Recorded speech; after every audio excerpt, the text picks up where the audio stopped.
നമസ്കാരം എല്ലാ മാന്യ സുഹൃത്തുക്കൾക്കും സിനിമ എന്ന യൂട്യൂബ് ചാനലിന്റെ ഏറ്റവും പുതിയ വീഡിയോയിലേക്ക് സ്വാഗതം. ലോക സിനിമാ ചരിത്രത്തിൽ തന്നെ ഈ ആരാധകർ എന്നൊക്കെ പറയുന്ന ആ ഒരു സംഭവം, അല്ലെങ്കിൽ ഫാൻസ് അസോസിയേഷൻ എന്നൊക്കെ പറയുന്ന ഒരു സംഭവം ഇന്ന് ഇന്ത്യൻ സിനിമയിൽ മാത്രമേ ഉള്ളൂ. പ്രത്യേകിച്ച് സൗത്ത് ഇന്ത്യൻ സിനിമയിൽ മാത്രമാണ് ഇത് ഇത്രയധികം ശക്തമായിട്ട് നിലനിൽക്കുന്നത്. ഈ ആരാധകരെ കൊണ്ടുള്ള ഏറ്റവും പ്രധാനപ്പെട്ട ഗുണം എന്താണെന്ന് വെച്ചാൽ, ഈ നടന്മാരെ പുകഴ്ത്തിക്കൊണ്ട് നടക്കുക, അവർക്ക് വേണ്ടി സോഷ്യൽ മീഡിയയിലൂടെ അല്ലെങ്കിൽ ഓൺലൈനായിട്ടുള്ള പ്രൊമോഷൻസുകൾ ഫ്രീ ആയിട്ട് കിട്ടുക, ഇതൊക്കെയാണ് ഈ നടന്മാർക്ക് ആരാധകന്മാരെ കൊണ്ടുള്ള ഗുണം. പക്ഷേ ഈ ആരാധകന്മാരെ കൊണ്ട് യഥാർത്ഥത്തിൽ നല്ല സിനിമകളെ വിജയിപ്പിക്കാൻ സാധിക്കുമോ? ഇല്ല എന്നുള്ളതാണ് സത്യം. ഏതൊരു വലിയ നടനുമായിക്കോട്ടെ, മലയാള സിനിമയെ സംബന്ധിച്ച് നോക്കുകയാണെങ്കിൽ മമ്മൂട്ടി, മോഹൻലാൽ ടീമുകളെ പോലുള്ള വലിയ താരങ്ങളായിക്കോട്ടെ, അതല്ല ഇങ്ങോട്ട് താഴോട്ട് വരുന്ന സമയത്ത് ആസിഫ് അലിക്ക് വരെ, അതായത് ഏകദേശം ഒരു ഹിറ്റ് അടിച്ചിട്ട് ഏകദേശം ഇപ്പോൾ ഒരു 5-6 വർഷം കഴിഞ്ഞിട്ടുള്ള ആസിഫ് അലിക്ക് വരെ ആരാധകരുണ്ട്, അല്ലെങ്കിൽ ഫാൻസ് അസോസിയേഷൻ ഉണ്ട് എന്നുള്ള കാര്യം നിങ്ങൾക്ക് എല്ലാവർക്കും അറിയാം. ഈ നടന്മാരുടെ ഒന്നും പരാജയപ്പെട്ട ഒരു സിനിമയ്ക്ക് പോലും ഈ ഒരു ഫാൻസുകാരുടെ സപ്പോർട്ട് നമ്മൾ കണ്ടിട്ടുമില്ല. ഏറ്റവും ഉദാഹരണമാണ് മോഹൻലാലിന്റെ എലോൺ എന്ന് പറയുന്ന സിനിമ. അതിനേക്കാൾ വലിയൊരു ഉദാഹരണം ഫാൻസുകാരെ കൊണ്ട് പരാജയപ്പെട്ട ഒരു സിനിമ, അല്ലെങ്കിൽ നെഗറ്റീവ് റിവ്യൂ കിട്ടിയ ഒരു സിനിമ രക്ഷപ്പെടുത്താൻ കഴിയില്ല എന്നുള്ളതിന് ഇതിനേക്കാൾ നല്ലൊരു ഉദാഹരണം ഇന്ത്യൻ സിനിമയിൽ തന്നെ എടുത്തു വയ്ക്കാനില്ല. എന്ത് തന്നെയായാലും ആ ഒരു പരാജയങ്ങൾക്ക് അപ്പുറമായിട്ട് നല്ല സിനിമകൾ പോലും കാണാൻ പറ്റാത്തൊരവസ്ഥ, അല്ലെങ്കിൽ നല്ല സിനിമകൾ പോലും ആരാധകർ കാണില്ലായിക എന്ന് പറയുന്ന ഒരു അവസ്ഥ, അത് എത്രത്തോളം ലോജിക്കാണ് എന്നുള്ളത് നിങ്ങളൊന്ന് ചിന്തിച്ചു നോക്കുക.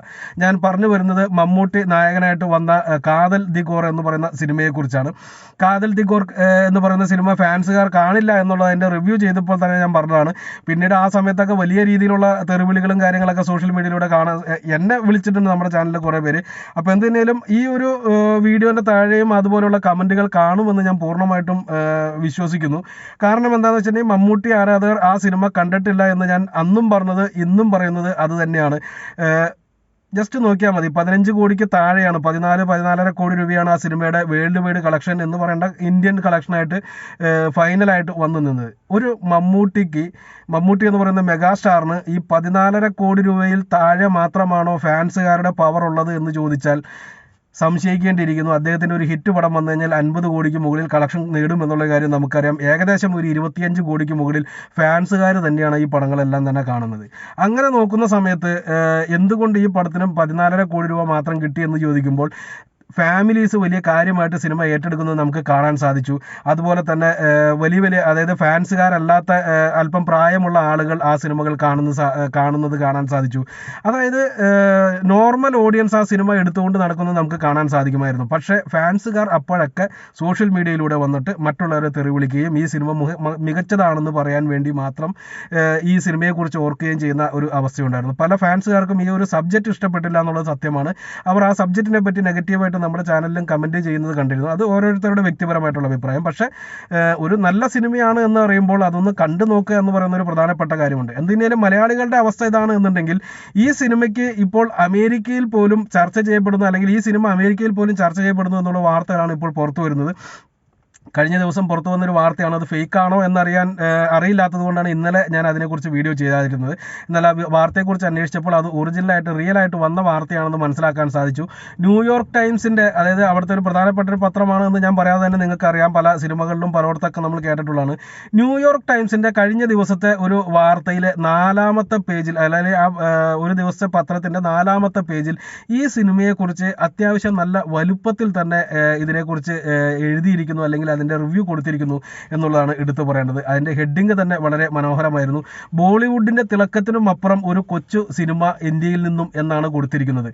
ഇത് സൂചിപ്പിക്കുന്നത് ഒരു അല്പം സന്തോഷകരമായിട്ടുള്ള ഒരു വാർത്തയാണ് എന്ന് തന്നെ പറയേണ്ടിയിരിക്കുന്നു. അത് വേറെ ഒന്നുമല്ല, ഈ ഒരു വാർത്ത അവിടെ വന്നിട്ടുണ്ട് എന്നുണ്ടെങ്കിൽ, ന്യൂയോർക്ക് ടൈംസിലെ ഒരു പ്രധാനപ്പെട്ട ഒരു വാർത്തയായിട്ട് അത് വന്നിട്ടുണ്ട് എന്നുണ്ടെങ്കിൽ, ഈ സിനിമയെക്കുറിച്ച് അവിടെയുള്ള ആളുകൾ സെർച്ച് ചെയ്യും. തീർച്ചയായിട്ടും അത് OTTയിൽ ലഭ്യമാവുന്നതോടുകൂടി തന്നെ അവിടെയുള്ള ആളുകൾ ആ സിനിമ കാണാനുള്ള സാധ്യതയും കൂടുതലാണ്. അവിടെ ഈ സിനിമയെക്കുറിച്ചുള്ള അഭിപ്രായം കൂടാനുമുള്ള സാധ്യത ഉണ്ട് എന്നുള്ളത് മറക്കാതിരിക്കുക. അല്ലെങ്കിൽ ആ ഒരു സിനിമയെക്കുറിച്ച് ആളുകൾ കേട്ടറിഞ്ഞ് അതിനെക്കുറിച്ചുള്ള വ്യൂവേഴ്സിന്റെ തിയേറ്ററുകളുടെ എണ്ണം കൂടാനും പൊതുജനങ്ങൾക്കിടയിൽ ഇങ്ങനെ ഒരു സിനിമയുണ്ട് എന്ന് മനസ്സിലാക്കാനുമുള്ള സാധ്യതയുണ്ട് എന്നുള്ളത് എടുത്തു പറയേണ്ടതാണ്. ഏറ്റവും എടുത്തു പറയേണ്ടത് ആ സിനിമയുടെ ആ ഒരു സബ്ജക്റ്റ് ഒരു മലയാള സിനിമയിൽ ഒതുങ്ങി നിൽക്കുന്ന സബ്ജക്റ്റ് അല്ല, ആഗോള തലത്തിൽ ലോകത്തെ എല്ലാ മേഖലയിലും എല്ലാ രാജ്യങ്ങളിലും ഇത് ചർച്ച ചെയ്യപ്പെടുന്ന അല്ലെങ്കിൽ ഇത് ചർച്ച ചെയ്യപ്പെടാൻ സാധ്യതയുള്ള ഒരു സബ്ജക്റ്റാണ്. അത്ര തീവ്രമായിട്ടുള്ള ഒരു സബ്ജക്റ്റാണ് ആ സിനിമ കൈകാര്യം ചെയ്തിരിക്കുന്നത്.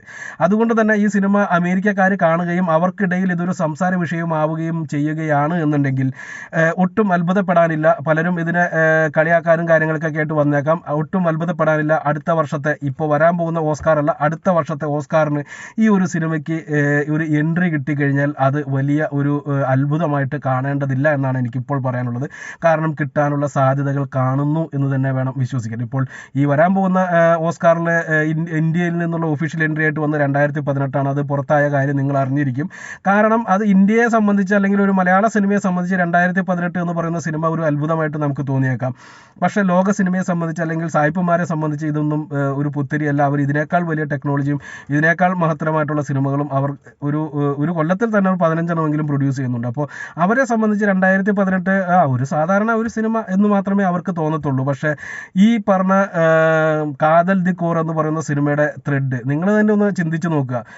സ്വവർഗാനുരാഗിയായ ഒരു പുരുഷൻ 20 കൊല്ലം ഒരു ഭാര്യയുമൊത്ത് കഴിഞ്ഞു എന്ന് പറയുമ്പോൾ ആ ഭാര്യയുടെ മാനസികാവസ്ഥ എന്തായിരിക്കുമെന്നൊന്ന് ചിന്തിച്ചിട്ടുണ്ട്? ആ ഭാര്യയുടെ മാനസികാവസ്ഥയിൽ നിന്നാണ് ആ സിനിമ കഥ പറഞ്ഞു പോകുന്നത്. പല മമ്മൂട്ടി ആരാധകരും ആ സിനിമ കാണാത്തത് കൊണ്ട് തന്നെ മമ്മൂട്ടിയുടെ പെർഫോമൻസിനെ കുറിച്ചും മമ്മൂട്ടിയുടെ കഥാപാത്രത്തെക്കുറിച്ചും ഒക്കെയാണ് അവർ കൂടുതലായിട്ട് വാചാലനായി സംസാരിക്കുന്നത് കാണുന്നത്. പക്ഷേ മമ്മൂട്ടിയോടൊപ്പം തന്നെയുള്ള വളരെ പ്രധാനപ്പെട്ട അല്ലെങ്കിൽ മമ്മൂട്ടിയേക്കാൾ കുറച്ചുകൂടി തീവ്രത കൂടിയ ഒരു കഥാപാത്രമായിട്ടാണ് ഇതിനകത്ത് ജ്യോതിക അഭിനയിക്കുന്നത്. മമ്മൂട്ടി ആരാധകർക്ക് അത് എത്രയും അങ്ങോട്ട് മനസ്സിലാക്കാൻ സാധ്യതയില്ല. ഒന്ന് പടം കണ്ടു കഴിഞ്ഞാൽ തീരാവുന്ന സംശയമുള്ളൂ ഞാനീ പറഞ്ഞത്. അപ്പോൾ എന്തിനേലും ആ ഒരു കഥാപാത്രത്തിനെ കുറിച്ചൊന്ന് ചിന്തിച്ചു നോക്ക്. റിയൽ ലൈഫിൽ അങ്ങനെ ഒരു കഥാപാത്രം ഉണ്ടെങ്കിൽ 100% ഉറപ്പാണ് ലോകത്ത് പല രാജ്യങ്ങളിലായി പല രീതിയിലുള്ള ഇതുപോലുള്ള ആയിരക്കണക്കിന് ലക്ഷക്കണക്കിന് ഫാമിലീസ് ഉണ്ടാകും എന്നുള്ളൊരു കാര്യത്തിൽ ഒരു സംശയവും വേണ്ട. ഇത് പുറത്തു പറയാൻ മടി കാണിച്ചുകൊണ്ട് ജീവിതം മൊത്തം കടിച്ചമർത്തി ജീവിക്കുന്ന ഇഷ്ടംപോലെ ആളുകളുണ്ടാവും. ഈ സിനിമയിൽ തന്നെ 20 വർഷം എന്തുകൊണ്ട് കാത്തിരുന്നു എന്നുള്ളൊരു ചോദ്യത്തിന് തന്നെ ആ പടത്തിൽ ഉത്തരം പറയുന്നുണ്ട്. സാഹചര്യങ്ങൾ അന്നത്തെ കാലത്ത് ഇത് പറയാനുള്ള ഇതുണ്ടായിരുന്നില്ല, സാധ്യത ഉണ്ടായിരുന്നില്ല. ഇന്ന് അതിനുള്ള ധൈര്യവും അതിനുള്ള സാധ്യതയും ഉള്ളതുകൊണ്ടാണ് ഈ സിനിമ ഈ ഒരു ഡിവോഴ്സിന് വേണ്ടി അപേക്ഷിക്കുന്നത് അല്ലെങ്കിൽ ഈ ഒരു അവസരത്തിൽ ഇത് പറയുന്നത് എന്ന് ജ്യോതിക തന്നെ പറയുന്നുണ്ട്. അതിൽ നിന്ന് തന്നെ മനസ്സിലാക്കാം ഇത് ലോകത്ത് പല ഭാഗങ്ങളിലും നമുക്കൊന്ന് ചിന്തിച്ചാൽ മതി. ഈ ഒരു സംഭവത്തെക്കുറിച്ച് 20 കൊല്ലം മുമ്പ് പറയുമ്പോൾ എന്തായിരിക്കും സമൂഹത്തിൻ്റെ ഇടയിൽ നിന്നുണ്ടാകാൻ പോകുന്ന ഒരു എതിർപ്പ് എന്നുള്ളത് അത് കൃത്യമായിട്ട് ഈ സിനിമയിൽ സംസാരിക്കുന്നുണ്ട്. അതുകൊണ്ട് തന്നെ ഇന്നും അതുപോലെയുള്ള 20 വർഷം മുമ്പ് ഇന്ത്യയിലുണ്ടായിരുന്ന അല്ലെങ്കിൽ കേരളത്തിലുണ്ടായിരുന്ന അതേ സാഹചര്യത്തെക്കാൾ മോശമായിട്ടുള്ള പല രാജ്യങ്ങളുമുണ്ട്. നമുക്കറിയാം ഈ സിനിമ പല അറേബ്യൻ രാജ്യങ്ങളിൽ ബാൻ ചെയ്തിട്ടുണ്ട്. പക്ഷേ നിങ്ങൾ വിശ്വസിക്കുന്നുണ്ടോ അറേബ്യക്കാർക്കിടയിൽ അല്ലെങ്കിൽ അറബികൾക്കിടയിൽ ഇതുപോലുള്ള ആളുകൾ ഉണ്ടാവില്ല എന്ന്, അല്ലെങ്കിൽ ഇതുപോലെയുള്ള ഫാമിലീസ് അവിടെ അനുഭവിക്കുന്നുണ്ടാവില്ല എന്നുള്ളത് നിങ്ങൾ വിശ്വസിക്കുന്നുണ്ടോ? ഇതെല്ലാം ഓരോ ഇനിയൊരു 20 കൊല്ലം കഴിയുമ്പോൾ ഒരു പക്ഷേ അവിടുത്തെ നിയമങ്ങൾ മാറിയേക്കാം, എനിക്കറിയത്തില്ല. മാറുകയാണ് എന്നുണ്ടെങ്കിൽ ഈ ഒരു സിനിമയ്ക്ക് അന്ന് അവിടെ പ്രസക്തി ഉണ്ടാകാം. അപ്പോൾ ആ ഒരു രീതിയിലുള്ള ഏത് കാലഘട്ടത്തിൽ ഏത് രാജ്യത്ത് ഏത് നിമിഷത്തിൽ വേണമെങ്കിലും കണ്ട് ആസ്വദിക്കാവുന്ന അല്ലെങ്കിൽ ചിന്തിക്കാവുന്ന ഒരു സിനിമയായിട്ട് ഈ കാതൽ എന്ന് പറയുന്ന സിനിമ മാറിയിട്ടുണ്ട് എന്നുണ്ടെങ്കിൽ തീർച്ചയായിട്ടും അത് അമേരിക്കയിൽ ചർച്ച ചെയ്യപ്പെട്ട് തുടങ്ങിയിട്ടുണ്ട് എന്നുണ്ടെങ്കിൽ അടുത്ത ഓസ്കാറിന് ഇന്ത്യയിൽ നിന്നുള്ള ഒഫീഷ്യൽ എൻട്രി ആയിട്ട് കാതൽ എന്ന് പറയുന്ന സിനിമ മാറാനുള്ള സാധ്യതയുണ്ട്. ഇന്ത്യക്കകത്ത് വലിയ രീതിയിൽ തന്നെ ഇത് ചർച്ച ചെയ്തുകൊണ്ടിരിക്കുന്നു എന്നുള്ളത് എടുത്തു പറയേണ്ടതാണ്. സിനിമ തിയേറ്ററുകളിൽ നിന്നൊക്കെ പോയി എന്നുണ്ടെങ്കിലും വലിയ രീതിയിൽ തന്നെ ഇത് ഇന്ത്യക്കകത്ത് ചർച്ച ചെയ്തുകൊണ്ടിരിക്കുന്നു എന്നുള്ളതാണ് ഇവിടെ എടുത്തു പറയേണ്ടത്. ഇതിനു മുമ്പ് 2018 വന്നപ്പോൾ ഉണ്ടായിരുന്ന ചർച്ചയോ അല്ലെങ്കിൽ ജല്ലിക്കെട്ട് വന്നപ്പോൾ ഉണ്ടായിരുന്ന ചർച്ചയോ അല്ല ഇപ്പോൾ കാതൽ എന്ന് പറയുന്ന സിനിമയെക്കുറിച്ച് ഇന്ത്യയിലെ സാമൂഹ്യ മാധ്യമങ്ങളിലൂടെയും അല്ലെങ്കിൽ മറ്റുള്ള പ്രമുഖരുടെ മേഖലയിലൂടെ എല്ലാം ചർച്ചകൾ നടന്നുകൊണ്ടിരിക്കുന്നത് കാതലിനെ പറ്റി വലിയ രീതിയിലാണ് എന്നുള്ളത് മനസ്സിലാക്കുക. അപ്പോൾ അതുകൊണ്ട് തന്നെ ഒരു ഒഫീഷ്യൽ എൻട്രി കിട്ടാനുള്ള സാധ്യത ഏറ്റവും കൂടുതൽ ഇപ്പോൾ തോന്നുന്നത് കാതൽ എന്ന് പറയുന്ന സിനിമയ്ക്കാണ്. പറയാൻ പറ്റത്തില്ല, വരും നാളുകളിൽ ഇതിനെ മറികടക്കുന്ന വലിയ സിനിമകൾ ഉണ്ടായേക്കാം. പക്ഷേ ഇപ്പോഴത്തെ അവസ്ഥയിൽ കാതൽ എന്ന് പറയുന്ന സിനിമയ്ക്ക് തന്നെയാണ് ഏറ്റവും കൂടുതൽ പ്രാധാന്യം എനിക്ക് തോന്നുന്നത്. അതുകൊണ്ട് തന്നെ ഒഫീഷ്യൽ എൻട്രി കിട്ടാനുള്ള സാധ്യത വളരെയധികം കൂടുതലാണ്. കിട്ടിക്കഴിഞ്ഞാൽ നോക്കണ്ട വലിയ ഒരു ചാൻസ് തന്നെ ഈ സിനിമയ്ക്കുണ്ട് എന്നുള്ളതാണ് എടുത്തു പറയേണ്ടത്. നിങ്ങളുടെ അഭിപ്രായങ്ങളും കമൻറ്റുകളും തെറിവിളികളും എല്ലാം തന്നെ താഴെ പ്രതീക്ഷിക്കുന്നു. നേരത്തെ പറഞ്ഞ വാക്കിൽ ഞാൻ ഉറച്ചു നിൽക്കുന്നു.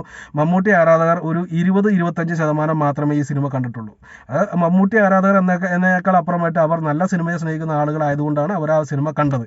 അതല്ലാതെ ആരാധകർ എന്ന് പറഞ്ഞു നടക്കുന്ന ഒറ്റൊരുത്തരെയും പടം കണ്ടിട്ടില്ല എന്നുള്ള ഒരു ദാക്ഷിണ്യവും ഇല്ലാതെ പറയാൻ സാധിക്കും. നന്ദി, നമസ്കാരം. അല്ല എന്നുണ്ടെങ്കിൽ എല്ലാ മമ്മൂട്ടി ആരാധകരും ഈ പടം കണ്ടിട്ടുണ്ട് കിട്ടണമെന്നുണ്ടെങ്കിൽ മമ്മൂട്ടിക്ക് ഇത്രയേ ശക്തിയുള്ളൂ എന്ന് നിങ്ങൾ തെളിയിക്കേണ്ടിയിരിക്കുന്നു, അല്ലെങ്കിൽ നിങ്ങൾ സ്ഥാപിച്ചിരിക്കുന്നു എന്ന് വേണം മനസ്സിലാക്കാൻ. അതെന്തായാലും നിങ്ങൾ അംഗീകരിക്കില്ല എന്നുള്ളതും കൂടി ഞാൻ വിശ്വസിക്കുന്നു. നന്ദി, നമസ്കാരം.